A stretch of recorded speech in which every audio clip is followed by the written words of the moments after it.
When people think about the origins of economic philosophy, names like Adam Smith, Karl Marx, or if they go a bit further back, Aristotle usually come to mind. But there is often a quieter figure who goes unnoticed, a genuine thinker who is rarely included in Western historical narratives. Nearly 1,000 years ago, before capitalism existed, and before central banks were even imagined, a Muslim thinker issued a warning that still echoes through today's financial crises.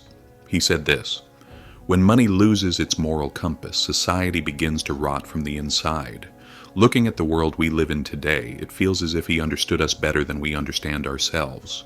Perhaps Ghazali, like us, enjoyed looking at things from different perspectives. So let us look at the moral perspective of money through Ghazali's eyes. If you are ready, let's begin. Welcome to Perspective Engine. Don't forget to subscribe. To understand Al-Ghazali, we need to imagine a world that feels both familiar and foreign. The calendar shows around the year 1100. Europe is fragmented, poor, and still struggling to emerge from the darkness of the Middle Ages. In contrast, the Islamic world stretches from Al-Andalus to the lands of Persia. Cities are wealthy, fertile, crowded, and advanced. Baghdad, Damascus, Cairo. These are both the financial and intellectual centers of the era. Trade routes are alive. Caravans carry silver, spices, textiles, and silk. Scholars debate philosophy, law, astronomy, and medicine. Markets are full, imperial treasuries overflow, and wealth is transforming society at a pace no one fully understands. It is in this environment that Abu Hamid al-Ghazali emerges, a philosopher, jurist, theologian, and at the same time a sharp critic, a mind capable of explaining in a single breath both the purpose of the soul and why a monetary system exists. Born in 1058 in Persian lands, Al-Ghazali is appointed at a very young age to one of the most prestigious academic positions in the Islamic world. But what makes him special is not his title. It is his willingness to question and criticize the system. He sees a world where wealth is increasing, markets are expanding, yet something is going wrong. A society that is rich on the outside but has lost its meaning on the inside. The parallel with today is hard to miss. Al-Ghazali asks this question: what happens when a civilization becomes rich faster than it becomes wise? He searches for the answer in money itself. This is the point that surprises Western audiences the most. Al-Ghazali was not merely a religious thinker. He was one of the first thinkers to examine money in moral and systemic terms. He focused on how money shapes human behavior, incentives, trust, and ultimately the fate of societies. According to him, money was not something to be sanctified, hoarded, or turned into a status symbol. Money was merely a tool, a means of exchange. He compared money to a mirror. A mirror has no value on its own. Its value comes from what it reflects. Money is the same. It does not derive its value from gold or silver, but from what people are able to produce with it. From this, he reached a critical conclusion. Hoarded money is dead money. Wealth locked in chests or buried in the ground is not only useless, but harmful to society. Because it does not circulate, it does not reach workers, sustain trade, or support families. It freezes the bloodstream of society. These are almost the same sentences we hear today in critiques of inequality. For money to be valuable, it must circulate in the market. But Al-Ghazali was not only criticizing greed, he was criticizing the system. When the wealthy withdraw money from circulation, artificial scarcity emerges, not because resources are lacking, but because circulation stops. Prices distort, markets collapse, and the public suffers. His next warning was equally clear: speculation destroys trust. He had no patience for merchants who constantly manipulated prices, created artificial shortages, or turned crises into opportunities. To him, this was not cleverness, but moral decay itself. Profiting from the suffering of others was profiting from corruption, and corruption was contagious. It spread through markets, seeped into institutions, and eventually wrapped itself around society like ivy. Yet Al-Ghazali was not anti-profit. He believed in trade. He thought markets were natural and necessary.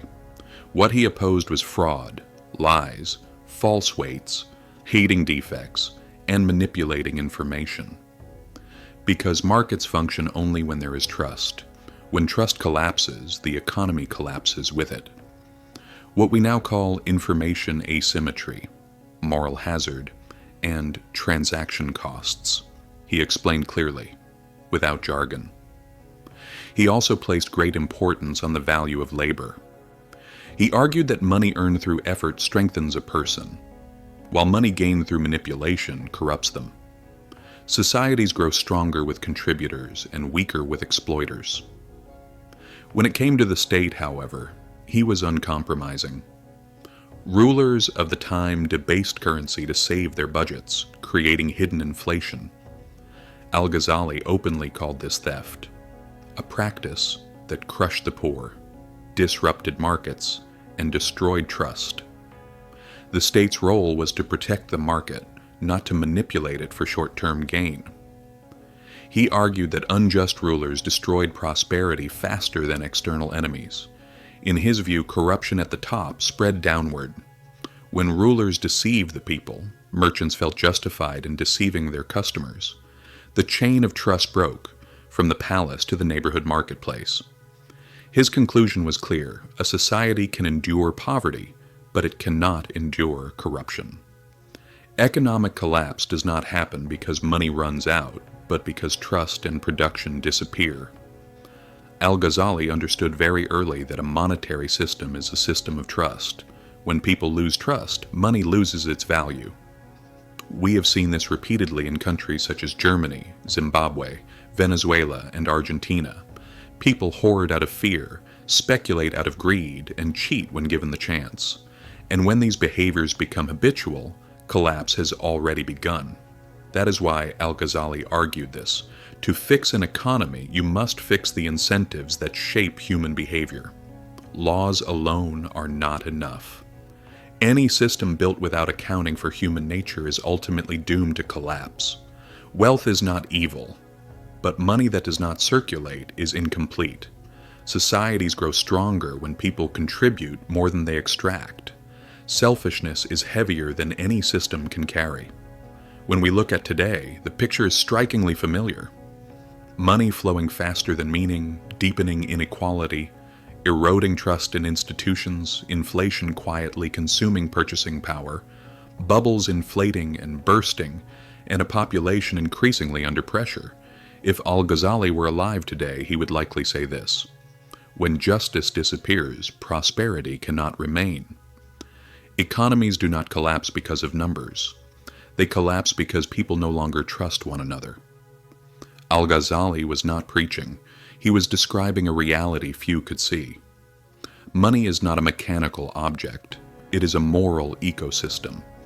And when that framework disintegrates, the financial system disintegrates with it. That is why his words still matter today. Because history does not repeat itself exactly. But if you fail to understand it, it will crush you again and again. You can find more videos like this on my channel. For more perspectives and to support me, don't forget to subscribe to Perspective Engine, like the video and leave a comment.